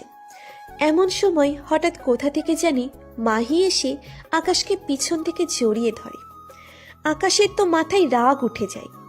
আকাশ মাহিকে সামনে ঘুরিয়ে ওর গালের মধ্যে কয়েকটা থাপ্পড় বসিয়ে দেয়। মাহি তো বেকুবের মতো হা হয়ে আছে আকাশের থাপ্পড় খেয়ে। নাফিসা আর আসিফও চোখ বড় বড় করে তাকিয়ে আছে আকাশের দিকে। কি করলো আকাশ এটা? এই মেয়ে, গতকাল মানা করেছি না আমি তোর সাথে রিলেশনে জড়াতে চাই না, তাও তুই কোন সাহসে আজ এসে আমায় জড়িয়ে ধরলি? আমি তো তোমায় ভালোবাসি, তাই জড়িয়ে ধরেছি আর কি। রাখ তোর ভালোবাসা, তোর মতো মেয়েকে কে ভালোবাসতে যাবে? সামনে থেকে দূর হ আমার। আজ তো খালি থাপ্পড় দিলাম, পরের বার এমন ধরনের কিছু করলে সোজা গালের দাঁত সবগুলা ফেলাই দিব। তাই করো, তোমার যা করতে মন চায় আমার সাথে করো, কিন্তু প্লিজ আমায় ফিরিয়ে দিও না। কাল সারা রাত ঘুমোতে পারিনি, খালি তোমার কথা মনে পড়েছে। দেখ মাহি, এটাই শেষবার, এরপর কিন্তু এমন কিছু করলে সত্যি খারাপ হবে। এই নাফিসা, তোরা চল তো, বলে ওদেরকে নিয়ে ক্লাসে চলে যাই। মাহি তো সেখানেই থ হয়ে দাঁড়িয়ে আছে। কত বড় সাহস বেটা, তুই আমাকে মারলি, এর প্রতিশোধ আমি নিয়েই ছাড়বো। এমন সময় মাহির ফোনে একটা ফোন আসে। মাহি ফোনের দিকে তাকিয়ে তো থরথর করে কাঁপতে শুরু করে। তাও ভয়ে ভয়ে ফোনটা রিসিভ করে। অপর পাশ থেকে, কাজ কত দূর এগিয়েছে? আর কয়েকটা দিন সময় লাগবে, বেটাকে কোনোভাবেই লাইনে আনতে পারছি না। আমি জানতাম তোমাকে দিয়ে কাজ হবে না, তোমার মতো মেয়ে এসব কাজের যোগ্য নয়। এখন যদি বস ফোন দেয় আমি কি জবাব দেবো? তোমার উপর ভরসা করে আমার ঠিক হয়নি। বস প্লিজ আর কয়েকটা দিন সময় দিন আমায়, আমার উপরে বিশ্বাস রাখেন। আমি যে করেই হোক ওকে নিজের কবজে এনে অস্তিত্ব মুছে দিব। আমাদের কাছে সময় আছে আর 21 দিন, মানে 3 সপ্তাহ। 21 দিন পর আমরা আমাদের কাছে ইন্তজাম দেব। তার আগে যা করা করতে হবে, না হয় তুমি জীবনে তোরে প্রাণ হারাবে। না না বস, এর আগেই কাজ হয়ে যাবে। ফোন রেখে দেয়। মাহির তো মাথায় কাজই করতেছে না। আকাশ তো বলল নেক্সট টাইম এমন কিছু করলে সে আমাকে খবর করে ছাড়বে। কিভাবে কি করব আমার মাথায় তো কাজই করছে না। আকাশ ক্লাসে গিয়ে বসে আছে। একটু পর স্যার আসে আর লেকচার শুরু করে। আকাশ লক্ষ্য করে ওর ফোনটা বাজছে, কিন্তু স্যার থাকায় সে ফোনটা পিক করতে পারছে না। চুপচাপ বসে আছে।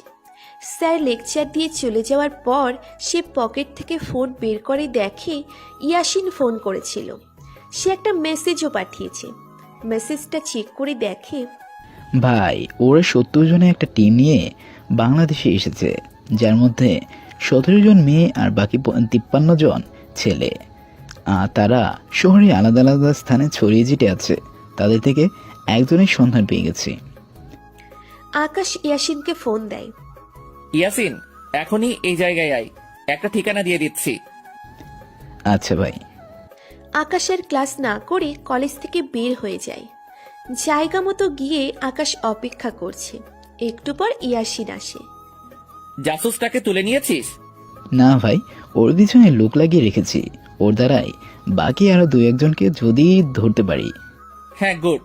শোন, রাতের মধ্যে তুলে নিবি ওকে। আর এই পুরো ঘটনাটা টিমের কাউকে শেয়ার করবি না, যে আলিবাবা দেশে হামলা করবে। আচ্ছা ভাই। ইয়াসিন চলে যায় আর আকাশ নাসির ভাইকে ফোন দিয়ে সবটা খুলে বলে। সমস্যা নাই, ছেলেপেলে রেডি আছে। ওই আলিবাবার বাচ্চা দেশের মাটিতে পা দিতে পারবে না। এমন নাজেহাল অবস্থা করবো ওর। আকাশ তারপর বাসায় চলে যায়। রাতের বেলায় ইয়াসিন 70 জন জাসুস থেকে একটাকে তুলে নিয়ে আসে, যেটার ইনফরমেশন ওদের কাছে আছে। ওকে ধরে এনে রুমে বন্দি করে রেখেছে। ইয়াসিন শুরুতে ভালোই বলে দেয় বাকি সাথীদের নাম বলতে, কিন্তু সে কোনো মতেই স্বীকার করে না। ইয়াসিন 3rd ডিগ্রি দেয়, তাতেও মুখ খোলে না। ইয়াসিন আকাশকে ফোন দিয়ে বলে, ভাই, এত চেষ্টা চালাচ্ছি, সে মুখ খুলতেই রাজি না। আচ্ছা তোরা থাক, আমি আসতেছি। একটা কাজ কর, গরম পানি কর আর মরিচের গুঁড়ো রেডি করে রাখ। আকাশ 30 মিনিটের মধ্যে সেখানে চলে যায়। ভাই, সব রেডি। আকাশ শুরুতে গিয়ে ভালোই বলে, বাকি সাথীদের নাম বল। তোরা যাই করিস না কেন, আমার মুখ থেকে নাম বের করতে পারবি না। এত চর্চা করে তোর নাম বের করতে পারলে না, ধরে নে আর পারবি না। মারতে মারতে মেরে ফেললেও পারবি না। এখনো কি টর্চার করেছি? সবে তো মাত্র শুরু। ইয়াসিন, গরম পানি নিয়ে আয় তো, আর সাথে যা রাখতে বলেছি সেটাও নিয়ে আয়। ইয়াসিন গরম পানি আর মরিচের গুঁড়োর বাটিটা নিয়ে আকাশের সামনে রাখে। ওর শরীর থেকে সমস্ত কাপড় চোপড় খুলে ফেল, আর মুখের মধ্যে একটা কাপড় গুজে দে। ইয়াসিন সাথে আরো একজন মিলে ওর শরীর থেকে কাপড় খুলে নিয়ে নেয় আর মুখের মধ্যে কাপড় গুজে দেয়।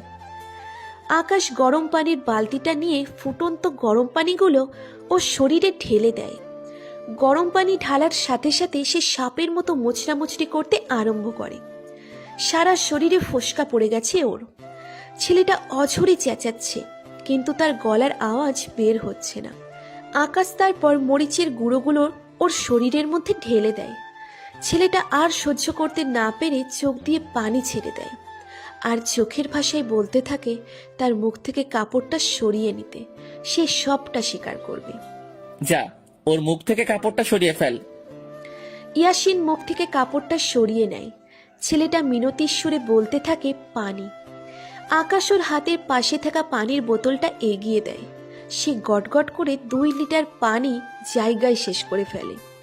এবার সাথীদের নাম বল, না হয়তো বুঝেই গেছিস আমি কি কি করতে পারি। বিশ্বাস করুন, বাকি সাথীদের মধ্যে আমি কাউকে চিনি না, 2-1জন ছাড়া। তাও যাদেরকে চিনি ওদের সাথে কিছুদিন পরিচয়, কারণ বস আমাদের একজনকে এক জায়গা থেকে উঠিয়ে এনেছে। কারোর সাথে কারোর পূর্বের পরিচয় নেই, আমাদের উঠিয়ে এনেছে কলকাতা থেকে। আমি জানি তুই সবারই নাম জানিস, ভালোই নাম বল, না হয়তো আবার শুরু হয়ে যাব। মিথ্যা বলে পার পাবি না। বিশ্বাস করেন, আমি 2-1জনকে চিনি। ইয়াসিন, গরম পানির মধ্যে সুই ফুটিয়ে নিয়ে আয়। এই যে ভাই, সুই। আকাশ সুইটা নিয়ে ছেলেটা রগের মধ্যে ফুটাতে থাকে। ছেলেটা ব্যথার তাড়নায় চিৎকার করে মিনতি করছে আর বলছে, বিশ্বাস করুন আমি আর কারোর নাম জানি না, আপনারা আমাকে মেরে ফেললেও একই কথা বলবো আমি। আকাশের কেন জানি মনে হচ্ছে ছেলেটা সত্য বলছে। আচ্ছা, বাকি দুইজনের নাম বল। আমার ফোনে তাদের ছবি আছে, এর আগের মিশনে একসাথে কাজ করেছিলাম, তাই ওদের কিছু পিক মোবাইলে আছে। ইয়াসিন, ওর ফোন কোথায় রে? ভাই ফোন জব্দ করে রেখেছি, ওয়েট 1 মিনিট, ফোন এনে দিচ্ছি। ইয়াসিন ফোনটা এনে ছেলেটার হাতে দেয়। ছেলেটা ফিঙ্গার দিয়ে ফোন ওপেন করে যেই দুজনকে চেনে তাদের পিক দেখায়। আকাশ একজনকে চেনে না, কিন্তু দ্বিতীয় জনকে দেখে তো আকাশের মাথার উপর যেন বাজ পড়েছে এমন অবস্থা। এটা কি করে সম্ভব? এই, তুই সত্যি বলছিস তো তোদের টিমের মধ্যে এও একজন? হ্যাঁ সত্যি বলছি। ওকে, ওদের ব্যবস্থা করছি আমি। আর তোদের 70 জনকে লিড দিয়ে এ দেশে এনেছে কে? কেউ আনেনি, তবে বলেছে আমাদের একজন লিডার দেশে বহুকাল আগে থেকে বসবাস করে, সে সমস্ত কিছু দেখভাল করে। কিন্তু আমরা মিশনে এসেছি ঠিক, কিন্তু সেই লিডারকে এখনো দেখিনি। আকাশ তো দ্বিতীয়বারের মতো শকড খায়। আমাদের দেশে বহুকাল আগে থেকে কেউ একজন থেকে আসছে মানে? আকাশের মাথা রীতিমতো কাজ করা বন্ধ করে দিয়েছে। ইয়াসিন, ওকে এখানে এভাবে ফেলে রাখ, আর ছবি রেখে তুলে নিয়ে আয়। আর বাকি যে আছে তাকে আমার উপরে ছেড়ে দে। মনে মনে প্ল্যান তৈরি করলাম ওকে কিভাবে ধরবো। তখনই মনে পড়লো সে আমার জন্য ভালোবাসা নামক যে ফাঁদটা এঁটেছে তার মধ্যেই তাকে ফাঁসাবো। এত সময় হয়তো বুঝে গেছেন কার কথা বলছি। হ্যাঁ, মাহি হচ্ছে 70 জন জাসুসের মধ্যে একজন। দ্বিতীয় যে ছবিটা দেখলাম সেটা মাহিরই ছবি। এবার ওর ভালোবাসার জালে ওকে ফাঁসিয়ে তথ্য বের করব। কিন্তু আরেকজন লিডার যে আমাদের দেশে বহুকাল আগে থেকে বসবাস করছে তার উত্তর হয়তো মাহির কাছ থেকেই পাবো। মাহি পারবে একমাত্র হয়তো তার সঠিক সন্ধান দিতে।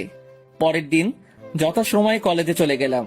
গিয়ে মাহির খোঁজ করছি, কিন্তু মাহি নাকি এখনো আসেনি। ওয়েট করছি, একটু পর মাহি আসলো। মাহিকে দেখে ওর দিকে এগিয়ে গেলাম।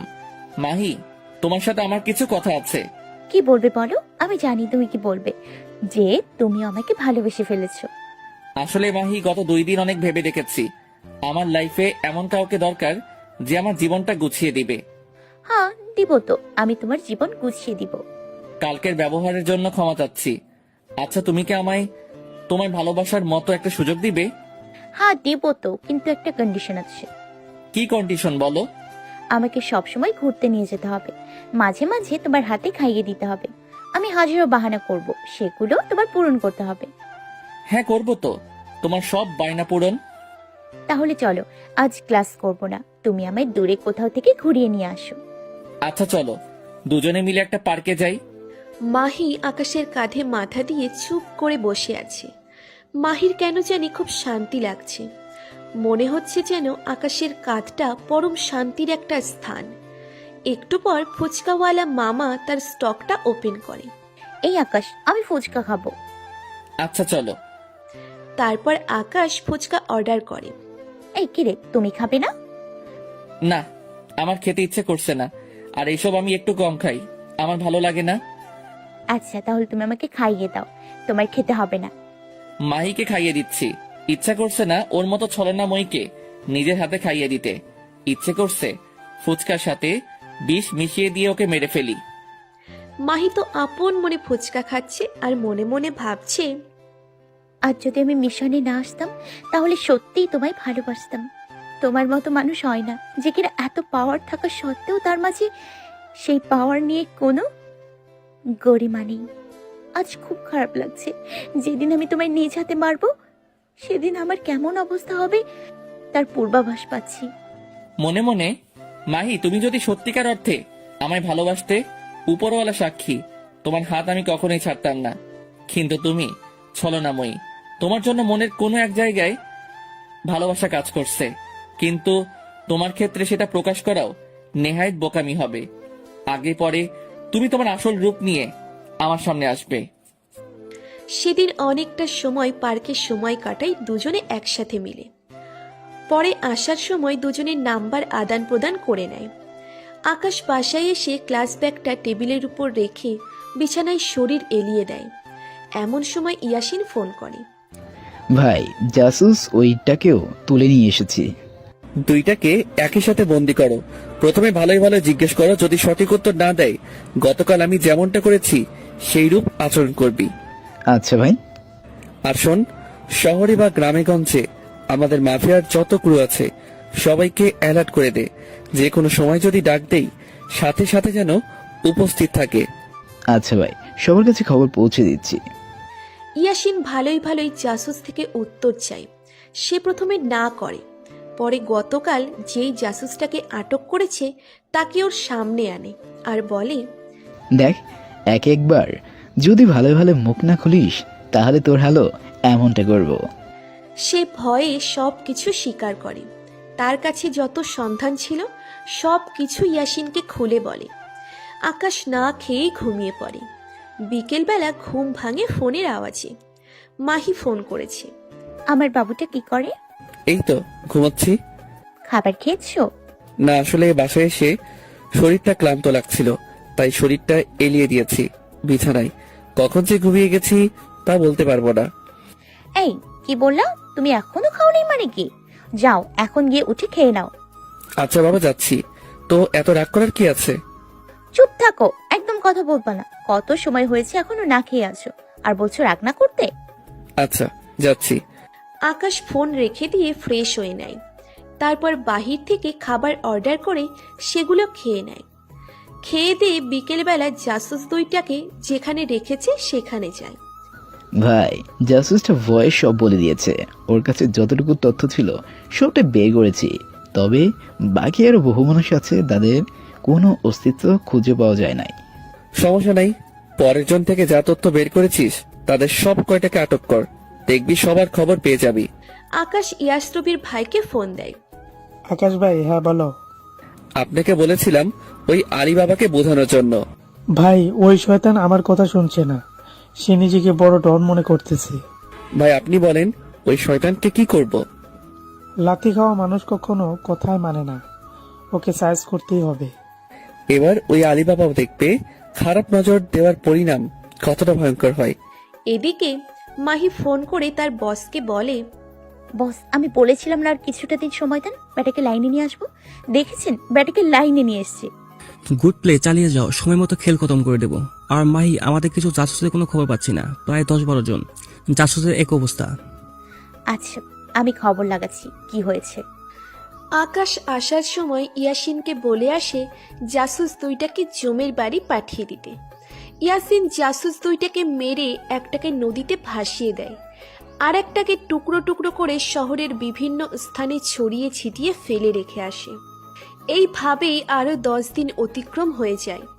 মাফিয়া টিম 70 জন জাসুস সব কয়টাকে আটক করে। তারপর একে একে সব কয়টার কাম তামাম করে। অন্যদিকে মাহির আর আকাশের সম্পর্ক যেন দিন দিন গভীরেই হচ্ছে। তবে দুজনেই সবটা উপর থেকে প্রকাশ করে ভিতরে দুজনের অন্য কিছু চলছে। তবে মাহি কেন যেন সত্যি দুর্বল হয়ে পড়ছে। আকাশের ভালোবাসা তার কেন যেন মনের মধ্যে দিন দিন জায়গা করে নিচ্ছে। মাহি নিজেই দ্বিধাদ্বন্দ্বে পড়ে যাচ্ছে। তার সাথে এসব কি হচ্ছে?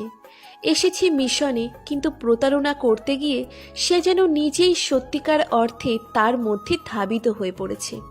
কারণ আকাশ তার সর্বদা কেয়ার করে, সর্বদা তার ভালো খারাপের দেখভাল করে। একদিন আকাশ আর মাহি কলেজের পাশে একটা জায়গায় বসে আছে। হঠাৎ অন্য একটা গ্যাংয়ের কিছু ছেলেপেলে মিলে কলেজে এসে হাঙ্গামা শুরু করে। কলেজের ছেলেপেলেদেরকে মারতে শুরু করে। এই কলেজের কিছু ছেলেপেলেদের সাথে নাকি তাদের পুরনো কিছু শত্রুতা আছে। দেখি মাহি, তুমি তো শহরের মাফিয়ার লিডার, তুমি গিয়ে সমস্যাটা সমাধান করো। আরে এগুলো আমার বাম হাতের কাজ, তুমি বসো, আমি এক্ষুনি আসছি। বলে কিছু ছেলেপেলে নিয়ে সেখানে যায়, কিন্তু তারা উল্টে মার খেয়ে সেখান থেকে চলে আসে। খালি মাহি একা সেখানে দাঁড়িয়ে আছে। ছেলেগুলো মাহির দিকে এগোতে থাকে আর খারাপ খারাপ ভাষা ব্যবহার করতে থাকে। একটা ছেলে কোমর থেকে ধামা বের করে মাহিকে কোপানোর জন্য। যেই না মাহিকে কোপ দিবে, মাহি ভয়ে চোখ বন্ধ করে ফেলে। আর আকাশ দৌড়ে গিয়ে ছেলেটার সেনার মধ্যে একটা সজোরে লাথি মারে। ছেলেটা কয়েক হাত দূরে গিয়ে পড়ে। বাকি যারা আছে সবাই আকাশের দিকে একত্রে এগিয়ে আসে। আকাশের পকেটে অল টাইম একটা সিজার ব্লেন্ড থাকে, সেটা হাতে নিয়ে একটা একটা করে মারতে থাকে। কারো হাতে, কারোর পেটে, সব কয়টা মাটিতে শুয়ে গড়াগড়ি করছে। মাহি দৌড়ে এসে আকাশকে জড়িয়ে ধরে আর কান্না করে দেয়। এই পাগলি, কান্না করছো কেন? আমি আছি তো। আমি থাকতে তোমার গায়ে কে হাত দিবে? এমন বুকের পাঠা কার হয়েছে যে আমার কলিজার গায়ে হাত দিবে? এদিকে পুরো কলেজ হা হয়ে তাদের দুজনের দিকে তাকিয়ে আছে, তাদের কেমিস্ট্রি দেখছে। মাহি আকাশের বুকের মধ্যে মুখ গুজে দিয়ে কান্না করেই যাচ্ছে। সে আজ বুঝে নিয়েছে আকাশ কেমন, কাকে সে ধোকা দিতে যাচ্ছে, যে তাকে মৃত্যুর হাত থেকে বাঁচিয়ে আনলো সেই তাকেই। সে আজ বুঝে গেছে আকাশের বুকেই তার শেষ ঠিকানা। না, আমি আকাশকে ধোকা দিতে পারবো না। আজ আমি আমার মনের উত্তর পেয়ে গেছি। ওকে নিয়ে আমি দূরে কোথাও চলে যাব, থাকবো না আর এই শহরে। দুজনে মিলে দূরে কোথাও গিয়ে ঘর সংসার করব। এদিকে আকাশ মাহিকে শান্ত করতে ব্যস্ত। তারপর মাহিকে কোনো রকম শান্ত করে বুঝিয়ে শুনিয়ে বাসায় দিয়ে আসে। মাহি যেন পাগল পাগল হয়ে যাচ্ছে, কারণ সে আকাশকে হারাতে পারবে না। এভাবে আরও কিছুদিন কেটে যায়, বাকি মাত্র 3 দিন। আকাশ এই কয়দিনে লক্ষ্য করেছে মাহিও কেমন যেন পরিবর্তন হয়ে গিয়েছে। আকাশ যে সময়টা ওর সাথে থাকে সেই সব সময় আকাশের সাথে ছায়ার মতো লেগেই থাকে, আর দূরে থাকলে সর্বদা ফোন দিয়ে খোঁজ খবর নেই।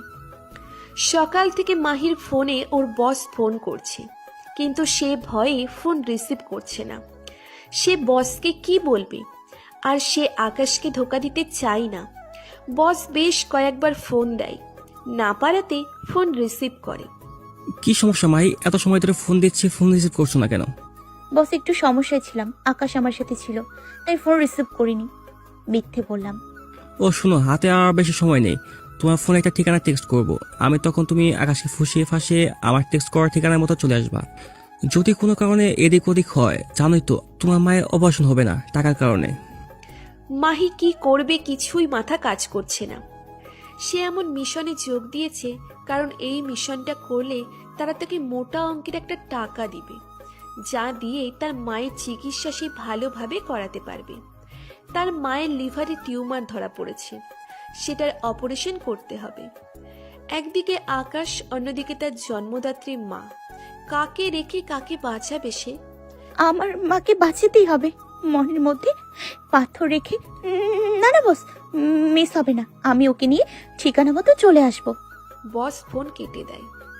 মাহি মাটিতে বসে কান্না করে দেয়।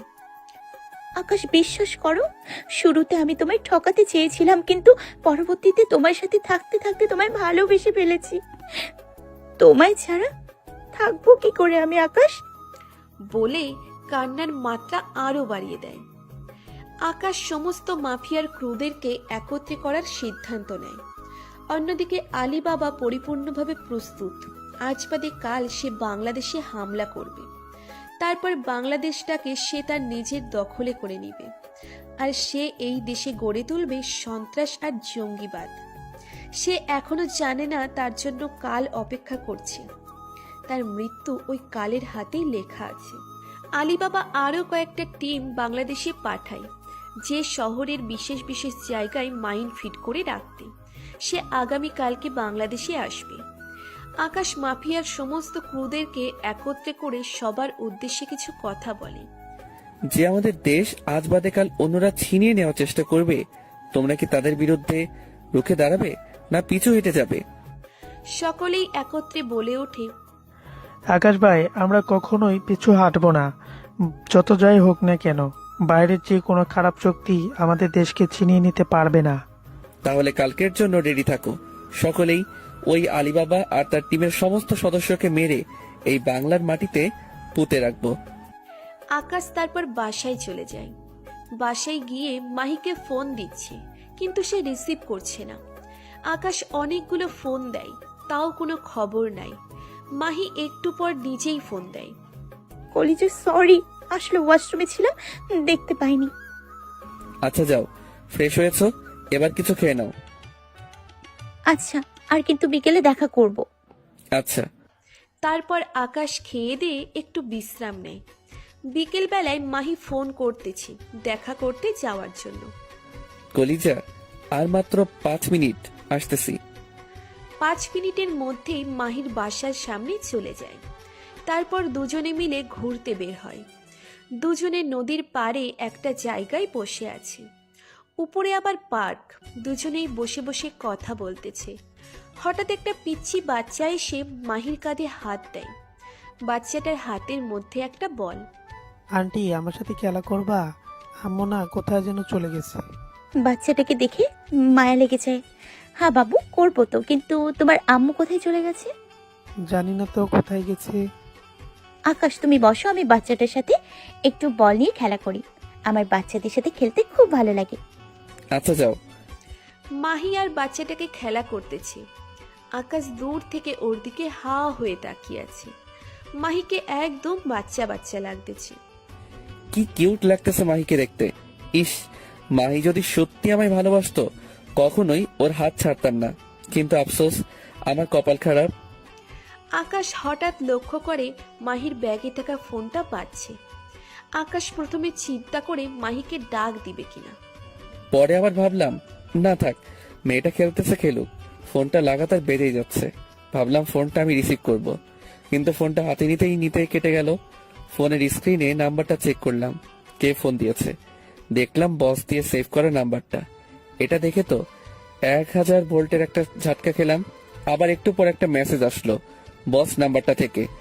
কালকে আকাশকে নিয়ে মদিনা টাওয়ার পিছনে যে বাড়িটা আছে সেখানে চলে আসবা। আমাদের বস কালকে দেশে আসবে, আর বস আরও কয়েকটা টিম দেশে পাঠিয়েছে। বড় বড় যত বাড়ির সুপার শপ আছে সব জায়গায় মাইন্ড ফিট করে রাখবে। পুরো শহর মিনিটে তামা হয়ে যাবে। এমনিতেই আকাশ একটা ঝটকার মধ্যে আছে। তার উপরে এমন মেসেজ দেখে ওর পায়ের নিচ থেকে যেন মনে হয় মাটি সরে গেছে। আকাশ ভাবতেছে এখন কিভাবে কি করবে সে তো এখন সব জেনে গেছে। সে মনে মনে একটা প্ল্যান সাজিয়ে ফেলে। একটু পর বাচ্চাটার মা এসে কান্নাকাটি শুরু করে দেয়। আল্লাহ, আমার বাচ্চা পড়ে। বাচ্চাটাকে দেখে তো চাপটি ধরে কান্না শুরু করে। এই যে, এখন কেন কান্না করছেন? বাচ্চাকে রেখে এদিক সেদিক যখন যান তখন মনে থাকে না বাচ্চার কথা? আসলে আমি কোথাও যাই নাই। সে খেলতে খেলতে হুট করে আমার নজর এড়িয়ে এখানে চলে এসেছে। যাই হোক, বাচ্চার দিকে একটু ভালো করে নজরদারি রাখবেন। বাচ্চাটাকে নিয়ে ওর মা চলে যায়। মাহি এসে আকাশের পাশে বসে। কলিজা, আমার না কেন জানি খুব ভয় করছে। কেন জানি মনে হচ্ছে তুমি আমার লাইফ থেকে চিরতরে হারিয়ে যাবা। মনে মনে নিজেই তো প্রতারণা করতেছো। থেকে বা হারিয়ে যাওয়ায় কি বা আসা যাবে? কেন তোমার এমন কেন মনে হয় যে আমি হারিয়ে যাব? জানি না, কেন জানি খুব ভয় করতেছে। আচ্ছা কলিজা, তোমার একটা হাত দাও তো। আকাশ মাহির দিকে হাত বাড়িয়ে দেয়। মাহি আকাশের হাতটা ধরে, ওর বুকের উপর রাখে।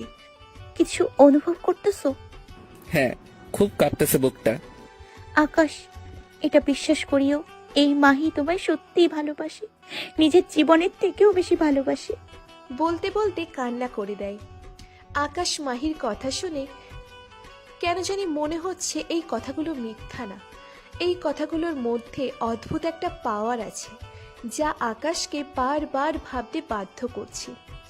আকাশ যখন মাহির বুকে হাত দেয় তখনই সে বুঝতে পারে মাহি কোনো না কোনো ভাবে ওকে সত্যি ভালোবাসে, কিন্তু আবার এটাও মাথায় কাজ করছে সে যে প্রতারণা করে আসছে। ধুর, যা হবে কাল দেখা যাবে। সে মাহিকে শক্ত করে বুকের সাথে জড়িয়ে ধরে। বেশ কিছু সময় মাহি আকাশের বুকের মধ্যে মাথা রেখে কান্না করে। আকাশ মাহিকে অনেক কষ্টে শান্ত করে। তারপর দুজনেই সেখান থেকে উঠে রিকশা নেয় বাসার উদ্দেশ্যে।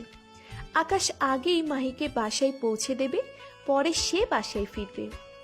মাহির বাসার সামনে আসার পর মাহি নেমে যায় রিকশা থেকে আর আকাশকে বলে, কলিজা, কাল আমার সাথে এক জায়গায় যেতে হবে, তুমি রেডি হয়ে থেকো। আকাশ আর পাল্টা প্রশ্ন করে না যে কোথায় যাবে। সে তো জেনেই গেছে মাহিটাকে কোথায় নিয়ে যাবে। আচ্ছা, সমস্যা নাই, যাব। আকাশ বাসায় না গিয়ে সোজা রিকশা নিয়ে ওদের টিমের আসল পাওয়ার পয়েন্ট যেটা সেখানে চলে যায়। সেখানে ইয়াসিন আরও অনেক ক্রু মেম্বাররা আছে। সে ইয়াসিন আর যারা এখন মজুদ আছে সবাইকে নিজের প্ল্যানটা বলে। ইয়াসিন তো কোনো মতেই রাজি না যে আকাশ একা যাবে, তার কথা হচ্ছে সেও যাবে তার সাথে। ইয়াসিন, সমস্যা নাই, আমি তো আর একা যাব না। আমি যাওয়ার কিছু সময় পর একটা সিগন্যাল পাঠাবো তোর ফোনে, বা যদি সিগন্যাল পাঠাতে না পারি তাহলে 30 মিনিট ওয়েট করবি, পরে সোজা হামলা করবি। আগে থেকে তোরা পুরো এলাকাটাকে ঘেরাও করে ফেলবি। আচ্ছা ভাই। আর শোন, ওরা শহরের সমস্ত বড় বড় যত বাড়ি বা টাওয়ার আছে সব জায়গায় মাইন ফিট করবে, সেগুলো ডিফিউজ করার ব্যবস্থা কর। ইয়াসিন আকাশের কথা মতো ক্রু মেম্বারদেরকে আলাদা আলাদা করে কাজে পাঠিয়ে দেয়। সমস্ত কিছু প্ল্যান করা শেষ। আকাশ বাসায় চলে আসবে, তার আগেই সে নাসির ভাইকে ফোন দেয়, কিন্তু ফোন বন্ধ আসছে বারবার। আকাশ তো কিছুই বুঝে উঠতে পারছে না। সে বাসায় যাওয়ার আগে এক পাক নাসির ভাইয়ের বাসায় যায়, কিন্তু নাসির ভাই নাকি নেই। বাসায় এসে ঘুমিয়ে পড়ে। সকালে উঠে নাস্তা করে একটু মাহির সাথে কথা বলে, পরে আবার বাসায় এসে পড়ে। মাগরিবের পর প্রায় 7টার দিকে মাহি ফোন দেয়। আকাশ, রেডি হয়ে আমার বাসার সামনে আসো। আকাশ শার্টটা গায়ে দিয়ে কোমরে 2টা মেশিন গুজে নেয় আর ইয়াসিনকে ইনফর্ম করে সে বের হচ্ছে। ইয়াসিনরা আগেই জায়গা মতো পজিশন নিয়ে বসে আছে। মাহি বাসার সামনে অপেক্ষা করছে। আকাশ গাড়ি নিয়ে রওনা হয়েছে, কিন্তু মাহির কেন জানি চোখ মুখ লাল হয়ে যাচ্ছে। চোখের কোণে বেয়ে পানি পড়তে আরম্ভ করে। সে চোখের পানিগুলো মুছে নেয়। একটু পর আকাশ আসে। কলিজা, তুমি রেডি তো? হ্যাঁ কলিজা। আকাশ মাহির দিকে নজর পড়তেই ওর চোখ যেন ফেরাতে পারছে না। একদম হুড় পড়ির মতো লাগছে মাহিকে। আকাশ মাহির দিকে এক নজরে চেয়ে আছে। আকাশ, হয়েছে, চলো। মাহির কথায় আকাশের হুঁশ ফিরে আসে। ও চলো। এই ওয়েট ওয়েট, একটা কাজ বাকি। বলে মাহি আকাশকে শক্ত করে জড়িয়ে ধরে। মাহির চোখ বেয়ে টপ টপ করে পানি ঝরছে। সে মনে মনে আকাশ থেকে মাপ চেয়ে নেয়। কলিজা, আমায় মাফ করে দিও। তোমায় সত্যি ভালোবাসি, কিন্তু তারপরেও তোমার সাথে ছলনা করতে হচ্ছে আমার মায়ের চিকিৎসার জন্য। এই মাহি, কি হয়েছে, যাবে না? মাহি চোখের পানি মুছে নেয় আকাশ না দেখার মতন করে। হ্যাঁ, যাবো তো, চলো। মাহি আকাশকে নিয়ে বসের ঠিকানা মতো চলে যায়। আকাশ বাসায় যাওয়ার পর দেখে কেউ নাই, পুরো বাসা ফাঁকা। কিন্তু একটু পর এই পুরো বাড়ি ঘেরাও করে ফেলে আলিবাবার ছেলেরা। ওরা সবাই লুকিয়েছিল, 50-60 জন হবে ছেলে। মাহি সুন্দর করে সাইড হয়ে যায়। আকাশ এতজনের সাথে কখনোই পেরে উঠবে না। এমন সময় আলিবাবা আসে। আলিবাবা বাংলাদেশে চলে আসছে। মাহি আলিবাবার সাথে গিয়ে দাঁড়ায় আর মাথা নিচু করে দাঁড়িয়ে আছে। আকাশ, এখনো সময় আছে, ভালোই ভালোই আমার দলে যোগ দে, ভালো একটা অবস্থান করে দেব তোর। আলিবাবা বাংলাও পারে। তোর মতো দেশদ্রোহীর সাথে মিলে কাজ করব সেটা ভাবলি কি করে? আই, তোর খুব দেমাগ, হ্যাঁ? আই, তোরা চেয়ে চেয়ে কি দেখছিস? যা ওর কলিজাটা শরীর থেকে চিড়ে নিয়ে আয়, আজ দেখবো ওর কত বড় কলিজা হয়েছে। আমার সামনে বড় বড় কথা বলে। ছেলে পেলে আকাশের দিকে এগিয়ে আসে মারার জন্য। আকাশ ছেলেগুলোকে একাই মারতে শুরু করে। 10-12 জনকে সে কিছু সময়ের মধ্যে মাটিতে শুইয়ে দেয়। এবার আরো কিছু ছেলে পেলে এগিয়ে আসে ওকে মারার জন্য, হাতে বিভিন্ন রকমের তলোয়ার। আকাশ পকেট থেকে সিজার ব্লেডটা বের করে আর একে একে ওইগুলাকেও মেরে মাটিতে ফেলে দেয়। এমন সময় কেউ একজন এসে আকাশের মাথায় সজোরে বাড়ি দেয়, লোহা জাতীয় কিছু একটা দিয়ে। আকাশ পিছনে ফিরে যখন দেখে মানুষটাকে, তার চোখ বড় বড় হয়ে যায়। আকাশ পিছন ফিরে দেখে নাসির ভাই, যাকে সে অন্ধের মতো ভরসা করত। সেই নাসির ভাই তার সাথে। আকাশের যেন বিশ্বাসই হচ্ছে না। আকাশের মাথার পেছন সাইড থেকে চুইয়ে চুইয়ে রক্ত পড়ছে, তাও সে হার মানবে না। নাসির ভাইকে শরীরের সমস্ত শক্তি দিয়ে লাথি মারে। নাসির ভাই সোজা মাটির উপরে গিয়ে আছড়ে পড়ে। আলিবাবার লোকেরা এসে আকাশকে ধরে ফেলে, এমনভাবে ধরেছে সে নড়তে চড়তেও পারছে না। আলিবাবা এসে আকাশের থুতনির মধ্যে হাত দিয়ে, আয় কুত্তার বাচ্চা, তোর অনেক পাওয়ার, হ্যাঁ? নিজেকে এই শহরের ডন মনে করিস? ভালোই ভালোই বলেছিলাম আমাদের দলে যোগ দেওয়ার জন্য, কিন্তু তুই করিসনি। এবার মরার জন্য রেডি হ। আলিবাবা একজনের হাত থেকে পিস্তল নিয়ে আকাশের দিকে তাক করে। এমন সময় নাসির ভাই মাটি থেকে উঠে এসে, আলী বাবা না, ওকে তুমি নয় আমি মারবো। অনেক বছর ওর হয়ে কাজ করেছি, কিন্তু সে জানে না আমি তার বাপ। আর ওর কত বড় সাহস আমাকে লাথি মারে। বলে আলিবাবার হাত থেকে পিস্তলটা নিয়ে নেয়।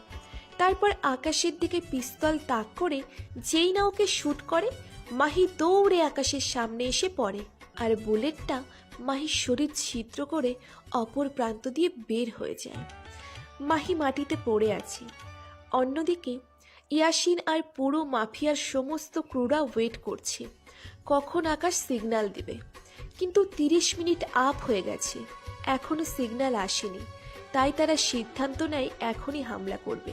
ইয়াসিন সবাইকে নিয়ে মদিনা টাওয়ারের পিছনে যায়।